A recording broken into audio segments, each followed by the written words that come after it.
Everyone, today we will talk about how to fix or how to solve the problem of installation failed on the application of Telegram. You will go to settings.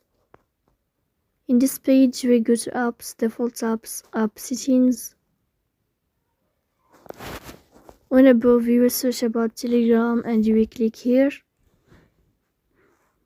Then this page of app info, you will click on first stop and you will click OK.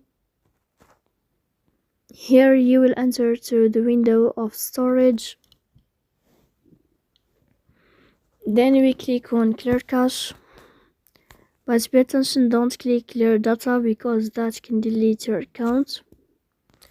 In the end, you can turn on your airplane mode and you can wait a moment to turn off your airplane mode again to fix that problem.